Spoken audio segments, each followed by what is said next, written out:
Perfecto, entonces a ver quién quiere participar aquí. Ya están en condiciones que puedan decir qué pueden hacer. Ya ustedes han hecho las clases de pediatría que corresponden, ya tienen sus antecedentes de medicina interna, ya pueden plantear diagnósticos.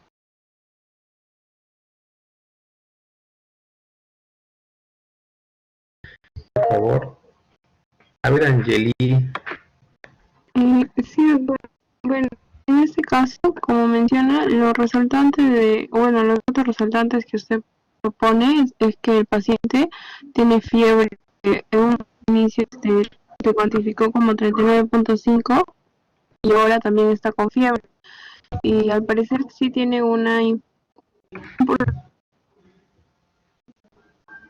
la faringe, ¿no? Que está un poco congestiva. ¿Ya? Se trataría de un cuadro infeccioso en todo caso. ¿Ya? ¿Qué tipo de infección te podrías animar a decir?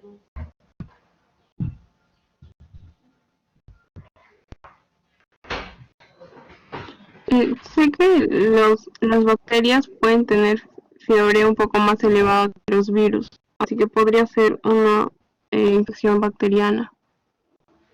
Una infección bacteriana. Muy bien, Angeli. ¿Alguien más que quiera participar, por favor? Doctor, faringitis, faringitis aguda. Ya, está bien. Bueno, vamos a hacer acá, he aprendido que en esta plataforma podemos hacer preguntas, sondeos, no sé si resulta. A ver, ahí tienen ustedes. Marquen, yo no sé cómo marcan las respuestas, pero estoy marcando ahí, por favor. Marquen ahí, todos tienen que responder, todos deben responder. Muy bien, muy bien. Veo que ya voy a dar un minuto nada más. Ahí están las respuestas suyas, ¿no? Hay 13 que no saben, no opinan, o a lo mejor quiero pensar bien, no saben cómo marcar, ¿no? Porque a veces también ocurre que puede ser que estén con el celular, estén con algo que no pueden marcar. Pero acá claramente veo que 14 me han puesto infección viral probable y 49 han puesto infección bacteriana. Muy bien. Miren, chicos, conmigo hicimos la clase de fiebre, ¿verdad? Hace poquito, creo que la semana pasada. En esa clase les dije claramente que los cuadros de fiebre en los niños ya se ha demostrado el cansancio que la mayoría de veces, cuando son cuadros infecciosos, la mayoría de veces es infecciones virales en la edad pediátrica. ¿Ya? Entonces, empezando nada más por ese con ese concepto, en esta clase de fiebre que tuvimos, es la respuesta correcta una infección probable. ¿Ya? En la intensidad de la temperatura no me acerca mucho a la posible etiología, ¿no? Más bien la persistencia. Normalmente las infecciones virales suelen ser fiebres altas el primer día, el segundo día un poco menos, el tercer día un poco menos y el cuarto día casi no hay o no hay. Eso es generalmente, ¿ah? Generalmente, porque hay infecciones virales que suelen dar fiebres prolongadas, como las mononucleosis, por ejemplo. ¿Perdón? Las infecciones bacterianas suelen dar fiebres más largas, más prolongadas, de más de una semana, generalmente. ¿De acuerdo? Generalmente. Entonces, si queremos ver, y por la intensidad de la intensidad, como les digo, en las virales el primer día puede ser muy alta, pero conforme pasen los días va disminuyendo. Las infecciones bacterianas suelen ser altas y se mantienen altas en el tiempo, ¿de acuerdo? Incluso se presentan en picos o en forma ondulante, como vamos a ver. Entonces, en este caso que les he planteado, un niño de 4 años con 2 días de fiebre alta, 39, si le hemos medido 39, y clínicamente no encontramos un foco, no está claro. Una garganta roja es muy relativa. Una garganta roja es muchas veces pretexto por faringitis aguda, etcétera, pero ya la fiebre de por sí pone los ojos llorosos, pone rojos y puede verse rubicunda la garganta. ¿No? Habría que verlo cuando está sin fiebre. ¿De acuerdo? Entonces, este es un cuadro probablemente viral nuestro planteamiento. Entonces, el tratamiento, ¿cuál sería el tratamiento? Vamos a preguntar. ¿Quién quiere participar, por favor? ¿Cuál sería el tratamiento? Entonces, sintomáticos, muy bien. El tratamiento básicamente es control de la temperatura, ¿cierto?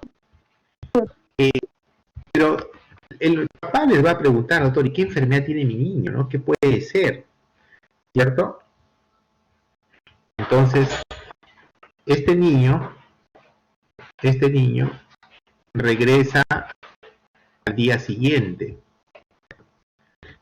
¿no? Al tercer día retorna a emergencia, tercer día de fiebre,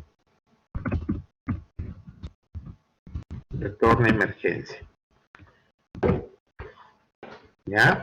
¿Por qué retorna? Porque persiste febril. Persiste febril. Entonces el papá le dice, doctora, mi hijo sigue con fiebre, ya son 3 días de fiebre, está preocupado, ¿cierto? ¿Qué exámenes solicitarían? Pierre Timoteo me está escribiendo en el chat. ¿Puedes hablar, Pierre? Sí, doctor. A ver, me escribías un hemograma. ¿Por qué le pides un hemograma? Para evaluar la presencia de una leucocitosis o tal vez una desviación izquierda. Muy bien, entonces yo quiero ver leucocitosis de desviación izquierda. ¿Algún otro examen le pides o solo el hemograma? Marcadores inflamatorios, me dice Angelita. ¿Qué marcadores inflamatorios le pediríamos? Doctor, ¿le podríamos pedir el PCR o la procalcitonina? Muy bien, podemos pedir PCR, procalcitonina. Excelente, excelente. ¿Qué otro examen más podríamos pedir? Marco Orellana, ¿por qué le pedimos orina completa? Sí, doctor, pensando en una leucocituria, bueno, pensando en una ITU, ¿no? Una ITU baja. Buscando infecciones urinarias, que el doctor Silva me dijo que la fiebre sin foco podría deberse a infecciones urinarias también en niños pequeños. Perfecto, sí, vale, tu examen de orina. ¿Algún otro examen más? ¿Podría pedirle un cultivo de secreción orofaringea, pensando en una infección bacteriana sobreagregada? Mira, puedes pedir un cultivo de secreción faríngea. Ahora, que generalmente los cultivos de secreción faríngea son muy de mala ayuda, se contaminan fácilmente, no ayudan mucho a identificar estreptococo beta hemolítico, pero se puede pedir también. ¿Algún otro examen? A ver, voy a hacer las preguntas aquí mejor. A ver, ¿alguien de ustedes solicitaría hemocultivo? Vamos a preguntar. Ahora ahí está la pregunta, chicos. A ver, respondan. ¿Quiénes piden hemocultivo y quiénes no? ¿Pueden ver la pregunta? Porque ahora no veo respuesta. Pero no se puede marcar. Sí, pero no se puede. ¿Por qué no se puede marcar? A ver, ¿no? Voy a ver qué pasa. Ya, hay 16 que no han respondido, probablemente no lo pueden hacer, pero hay 56 personas que sí y 8 personas que me dicen que no. 8 personas es el 10% y 56 más o menos es el 60% de, ¿no? Vamos a ver la otra pregunta más. A ver, voy a hacer otra pregunta. Solicitaría aglutinación. Bueno, vamos a cortar ahí. Creo que las 16 que faltan responder tienen problemas. Y esas son sus respuestas, chicos, ¿no? Entonces, miren sus respuestas que me han hecho, acuérdense, y al final de la clase hablamos de ellas, ¿sí? Me hacen recordar para no olvidarme. Y vamos a entrar a lo que es la clase.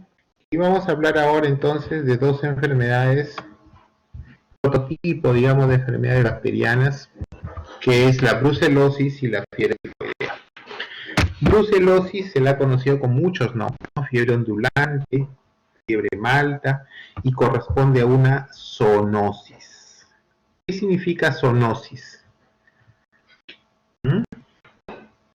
¿Alguien quiere responder la pregunta? ¿Qué es una zoonosis? A ver, vamos a llamar a alguien. A ver, por favor. Doctor, una zoonosis sería una enfermedad, una patología transmitida desde el animal al ser humano. Correcto. Entonces una zoonosis es una enfermedad que compromete a los animales. Es una enfermedad de los animales que puede ser transmitida al hombre en su relación con el humano, ¿no? Desde el punto de vista laboral, doméstico, etcétera, ¿no? Entonces eso es una zoonosis. Muy bien. La brucelosis es producida por un cocobacilo gram negativo aeróbico. Y son 3 los causantes de brucelosis, pero en realidad es la Brucella abortus, que está en el ganado o vacuno, la Brucella melitensis, que está en el caprino, y la Brucella suis, que está en el porcino. Es muy rara e infrecuente la Brucella canis. En nuestro medio es la Brucella melitensis principalmente la causante de brucelosis. Estas son las áreas endémicas. Fíjense que la Brucella abortus, que está en verde, compromete más en Norteamérica, Europa del norte, ¿no? Acá están los vikingos, los nórdicos, y en la puntita aquí en Sudáfrica, ¿no? La Brucella melitensis compromete casi toda América Latina y todo este cinturón europeo y asiático. Este es un germen intracelular, es decir, que se mete dentro de las células, principalmente del macrófago, y sobrevive a la fagocitosis, es decir, el macrófago lo fagocita, lo cubre con sus vesículas lisosomas, pero sobrevive. Y a través del fagocito llega al sistema retículo endotelial, donde se prolifera, donde se reproduce mayormente. Es por eso que el hígado y el vaso crecen en forma significativa, que allí en este res se está reproduciendo. La severidad de la enfermedad es variable. Nosotros definimos caso de brucelosis humano como un caso de aparición aguda o insidiosa con fiebre continua o intermitente o irregular de duración variable, la presencia de sudoración profusa, mayormente nocturna, fatiga, anorexia, pérdida de peso, cefalea, atragias y dolor generalizado. El caso sospechoso es aquel que tiene clínica y además se ha vinculado epidemiológicamente a otro caso. El caso probable es aquel que es un caso sospechoso pero tiene una prueba de rosa de Bengala positivo. Un caso confirmado es un caso que tiene resultado positivo a pruebas confirmatorias séricas o de cultivo del germen. Las características clínicas se dividen en 3, las formas agudas, formas subagudas y formas crónicas. Esto está en relación a la duración de la sintomatología. Las formas agudas son menor a 8 semanas, subaguda de 8 semanas a 12 meses, de 2 meses a 1 año. Y la crónica es mayor de 1 año. Esta forma crónica es muy rara en niños, es más de adultos. El periodo de incubación es muy variable, puede ir tan corto como 1 semana hasta más de 1 mes. Y las formas clínicas son diversas y amplias, ¿no? Entonces, tiene mucha morfología esta enfermedad. Lo bueno en pediatría es que los niños generalmente hacen formas leves de brucelosis. Las formas agudas, el 95% se caracteriza por fiebre, seguido de síntomas generales como escalofríos, malestar general, pérdida de peso, mialgias, atragias, cefalea. En el examen físico, la característica es el crecimiento de este sistema retículo endotelial que está principalmente localizado en el hígado y en el vaso, además de los ganglios linfáticos. O sea, que hay hepatoesplenomegalia y linfadenopatías. Las formas localizadas de brucelosis puede verse osteoarticular. En niños es frecuente la sacroileitis, a diferencia del adulto que tiene la espondilitis, es más severa. Entonces, en el niño más frecuente la sacroileitis, la cadera o la rodilla, y la columna vertebral es más afectada en los adultos. Puede producir en adolescentes orcoepidemitis. A nivel hepático digestivo puede haber hepatitis, abscesos hepáticos o esplénicos, colitis o pancreatitis. A nivel hematológico puede haber pancitopenia, compromiso de glóbulos rojos, de plaquetas. A nivel neurológico hay meningitis, encefalitis, que es muy severa, la encefalitis brucelósica, mielitis, radiculitis. En el corazón puede producir una pancarditis. A nivel del ojo, una uveitis, coroiditis, queratitis o papiledema. Y en piel se puede observar eritema nodoso o púrpura palpable. Las formas subagudas fundamentalmente se deben a recaídas. Es un promedio del 10%. Y las causas de estas formas subagudas son el uso inadecuado de antibióticos, una mala adherencia, duraciones cortas de tratamiento o incompletos. Rara vez es debido a recurrencia. La brucelosis crónica se define como la reaparición de la fiebre con síntomas generales inespecíficos y la identificación de brucela en cultivos o tejidos con títulos elevados de inmunoglobulina G. Y esta brucela crónica, recordemos, que es más de un año. Acá se ven infecciones que comprometen principalmente huesos o abscesos. Acá los síntomas pueden ser inespecíficos y a veces los cultivos pueden ser negativos y los títulos de IgG podrían ser bajos también. El diagnóstico diferencial de estas enfermedades son con todas aquellas que producen fiebre y síntomas generales. Por ejemplo, virales como la mononucleosis, el citomegalovirus, Epstein-Barr virus o parasitarias como el Toxoplasma gondii. La fiebre tifoidea también, otra bacteria, otros virus, la influenza, tuberculosis, sacroileitis, etc. Las complicaciones que pueden verse con la enfermedad es la sacroileitis a nivel musculoesquelético, compromiso neuropsiquiátrico, sobre todo en la neurobrucelosis, enfermedad granulomatosa, sobre todo a nivel hepática, y si la brucela compromete a la gestante, es causa de prematuridad y de infecciones congénitas. El diagnóstico se hace mediante exámenes directos, podría hacerse con cultivos o exámenes indirectos. Es decir, los exámenes directos son aquellos que ven el agente etiológico directamente. El cultivo es uno de ellos, ¿no? Y los indirectos, pues son aquellos que miran los anticuerpos, ¿no? No miran al germen, sino los anticuerpos que produce en el organismo. La rosa de Bengala es una de ellas. Hay pruebas de aglutinación de tubos. Y en la brucela se describen mucho los anticuerpos neutralizantes, por lo cual tener en cuenta con el fenómeno de Prosona. Y la reacción en cadena de polimerasa que busca el material genético de la brucela también está como parte del diagnóstico. El antecedente epidemiológico, es decir, de contacto con animales como las cabras o la ingesta de sus productos de lácteos, son importantes para el diagnóstico.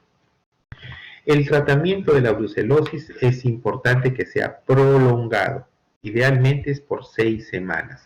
Y siempre se requiere terapia combinada, no solo un antimicrobiano. Lo mismo que la tuberculosis, que hay que usar 3. Aquí por lo menos debemos usar 2. Para menores de 8 años o para mayores de 8 años se utiliza el siguiente esquema. En menores de 8 años, el trimetoprim sulfametosas, que es el Bactrim, la dosis de 10 mg por kilo por día de trimetoprim en 2 dosis, asociada a la rifampicina a 15 mg por kilo por día, en 2 dosis. Entonces, este tratamiento en menores de 8 años es por 6 semanas. En los mayores de 8 años se reemplaza el trimetoprim sulfa por la doxiciclina, que es una tetraciclina. La doxiciclina no se da en menores de 8 años. A 2 a 4 miligramos por kilo por día, máximo 200 miligramos en 2 dosis. Y la rifampicina se puede dar de 15 hasta 20 miligramos por kilo por día en 2 dosis.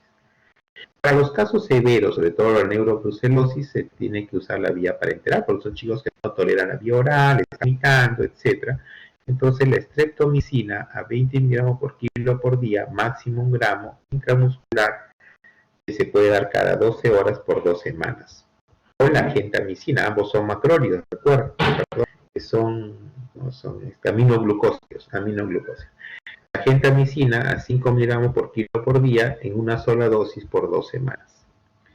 Y ahí agrega o trimetoprim o doxiciclina según la edad, ¿no? Si es menor de 8 años, trimetoprim y doxiciclina para mayores de 8 años. Se puede agregar rifampicina también para disminuir el riesgo de recaídas. Entonces, la terapia de la brucelosis se sustenta en la rifampicina y se asocia el trimetoprim sulfa en menores de 8 años o la doxiciclina para mayores de 8 años y en casos severos aminoglucósidos por vía parenteral por 2 semanas. La prevención de la brucelosis, hay que tratar a los animales, ¿no? Si nosotros curamos a los animales, no nos van a transmitir la enfermedad.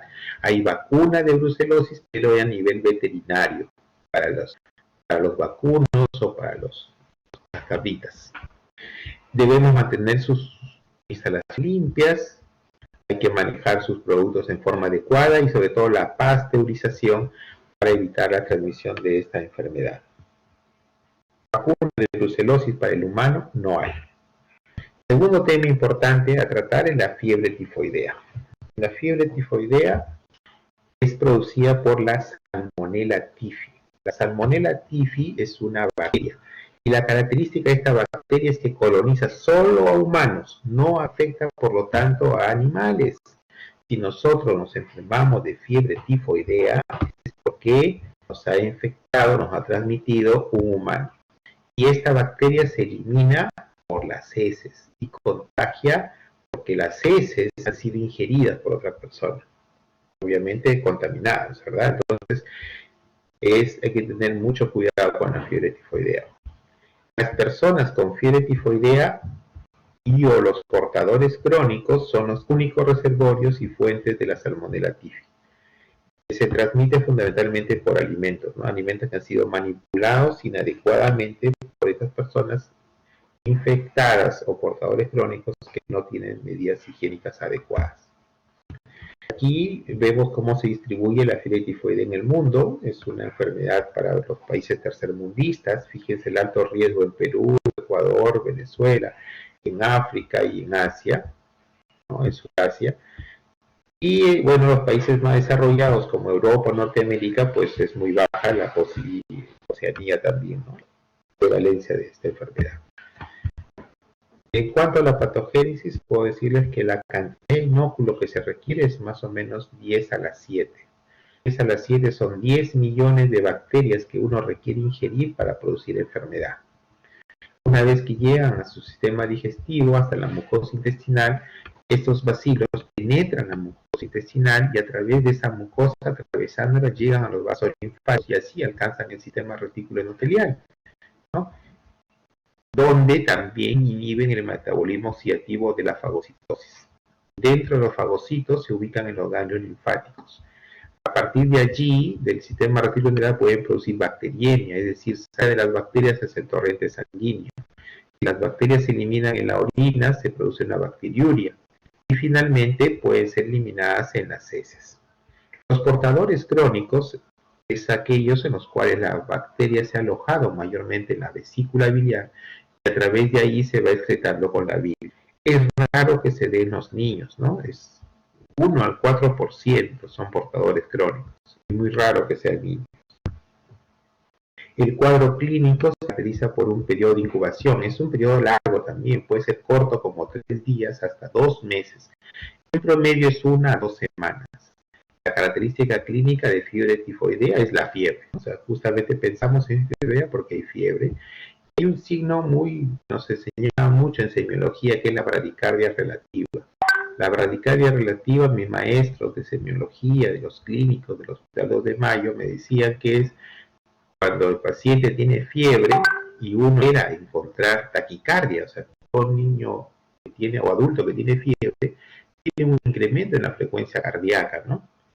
Pero estos pacientes no se ve el incremento de frecuencia cardíaca que uno esperaría encontrar por fiebre. Tienen 40 de temperatura y su frecuencia cardíaca ha modificado muy poco. Por lo tanto, se habla de bradicardia relativa. No es que estén bradicárdicos, no es que van a encontrar en 60, en 50 su frecuencia cardíaca, sino que no se ha incrementado la frecuencia cardíaca en relación a la temperatura. Hay malestar, cefalea, dolor abdominal, náuseas, vómitos, estreñimiento, diarreas. Se describe rash, que se llama la roseola tífica, o compromiso encefálico también. Los síntomas duran de 2 a 3 semanas, o se cura o se complica. En la era preantibiótica era así. Se salvan, se curan, o se complicaba, y una de las complicaciones fundamentales causantes de muerte es la perforación intestinal. En cuanto a la clínica, usualmente es autolimitada, puede durar hasta 3 semanas, como les decía. La bacteriemia ocurre en el 5% de los niños. Además, obviamente en niños que son inmunocomprometidos.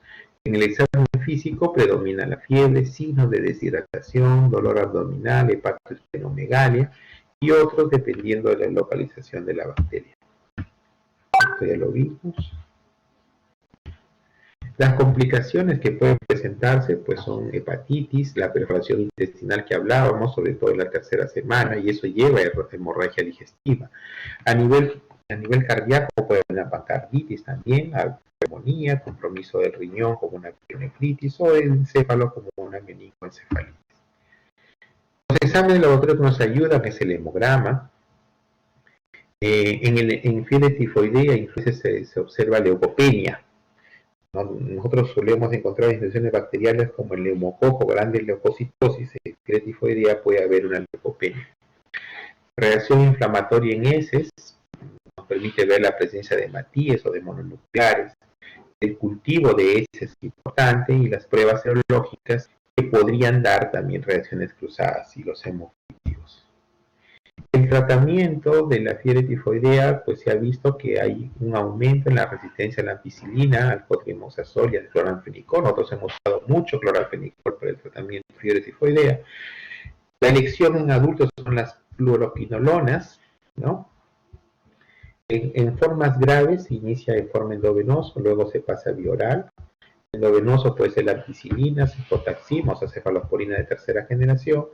También se puede usar cloranfenicol por vía oral, amoxicilina por vía oral, cotrimazol o ciprofloxacina por vía oral.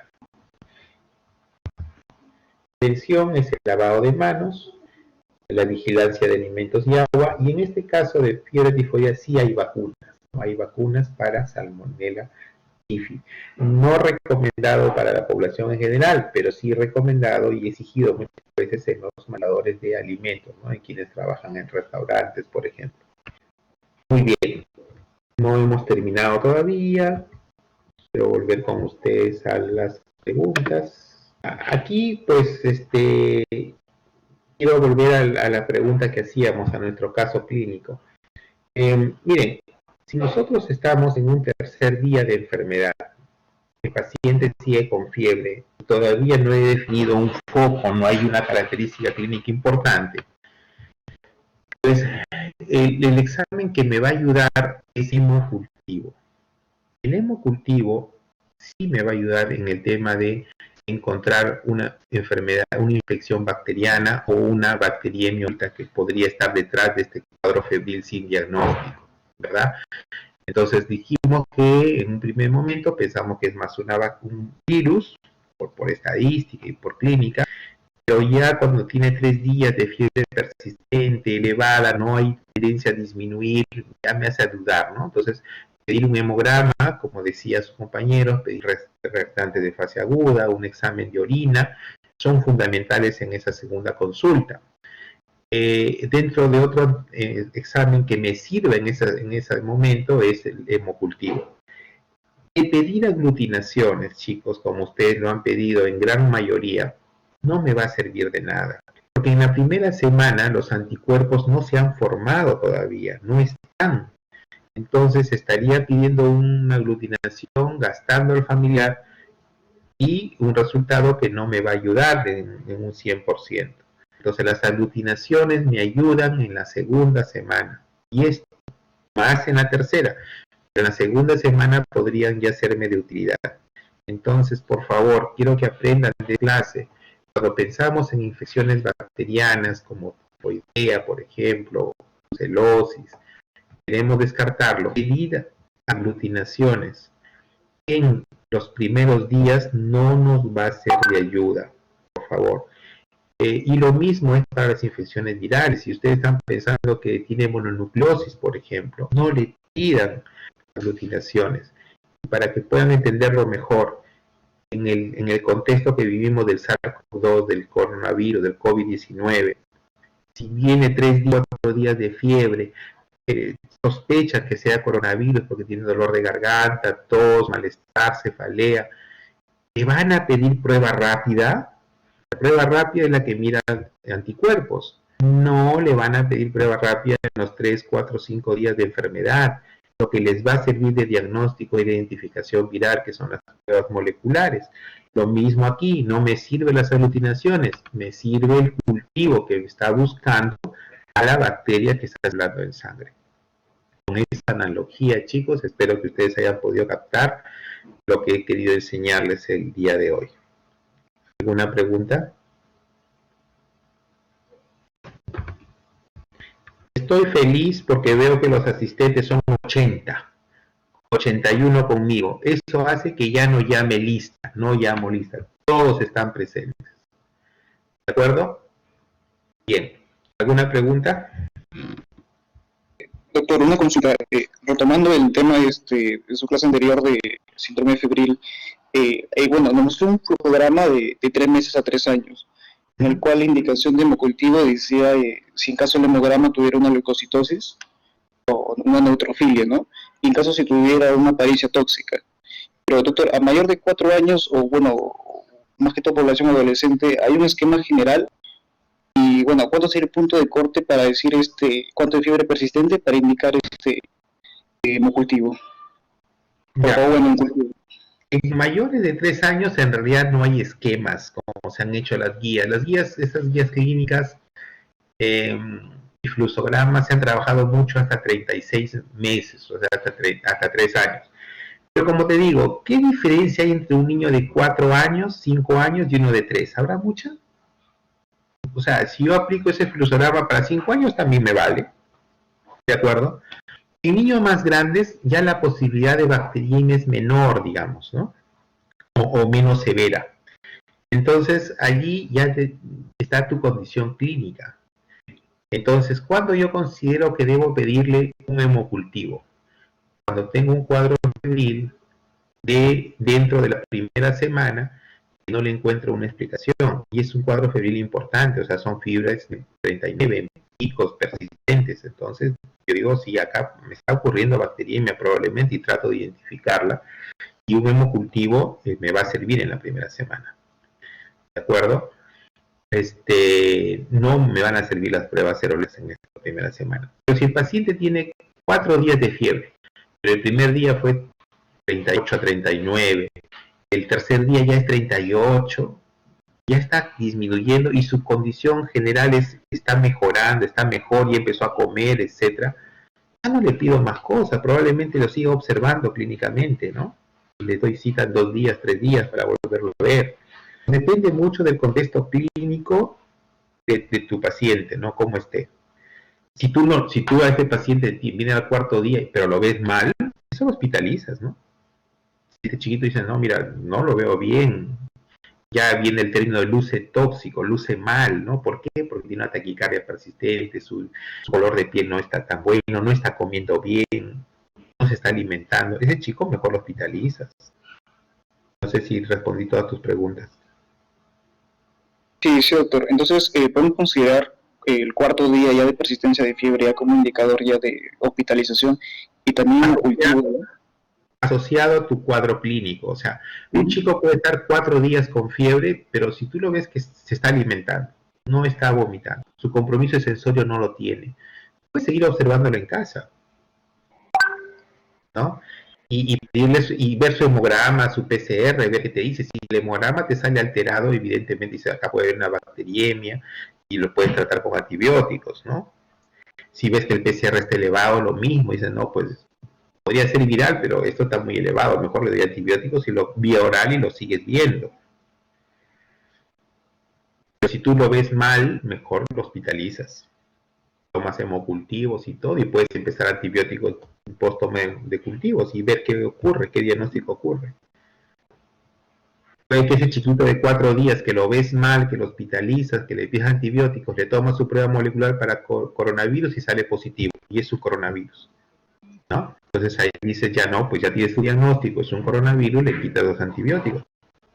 ¿Alguna otra pregunta?